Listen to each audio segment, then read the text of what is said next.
बतौर मुख्यमंत्री नीतीश कुमार का क्या यह आखिरी कार्यकाल है?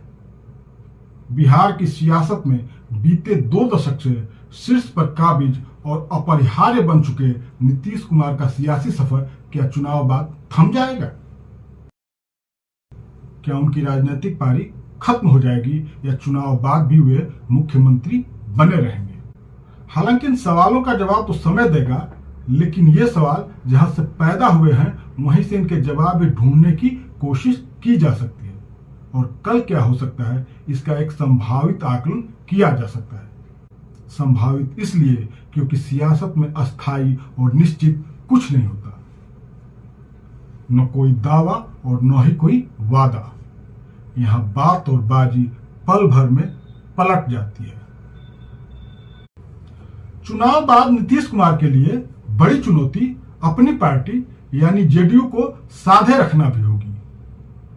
अगर विधानसभा चुनाव में जेडीयू का प्रदर्शन ठीक ठाक रहा तब तो कोई मुश्किल आने की उम्मीद कम है, लेकिन जेडीयू पर्याप्त सीटें नहीं जीत पाई तो नीतीश कुमार के लिए पार्टी पर पकड़ बनाए रखना मुश्किल हो जाएगा। बीते कुछ समय से खासकर 2024 के आम चुनाव के बाद जेडीयू नेताओं के बयानों पर गौर फरमाइए तो साफ नजर आएगा कि पार्टी अंदर खाने 2 धड़ों में बटी हुई है, जिसमें एक गुट उस लाइन पर चल रहा है जो बीजेपी की मानी जाती है।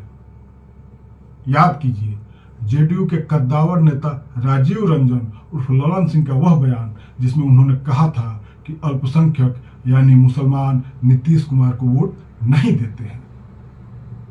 या फिर सीतामढ़ी के जेडीयू सांसद देवेश चंद्र ठाकुर के उस बयान को याद कीजिए जो उन्होंने जीतने के बाद कहा था कि यादव और मुसलमान का वो काम नहीं करेंगे। पॉलिटिक्स का यह पैटर्न बीजेपी का ही रहा है, सामाजिक न्याय की बात करने वाली जेडीयू का नहीं।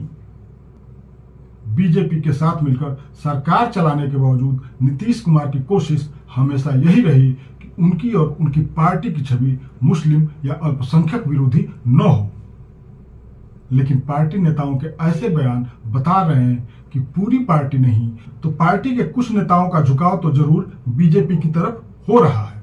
और अगर ऐसा है तो ये भी नीतीश कुमार के भविष्य के लिए खतरे की घंटी है और शायद सबसे बड़ी चुनौती भी, क्योंकि बाहर वालों की बनिस्बत परिवार में शामिल विरोधियों से लड़ना ज्यादा कठिन और दुष्कर होता है और बाजियां अक्सर अपनों से या अपनों के चलते हारनी पड़ती है, सियासत में भी।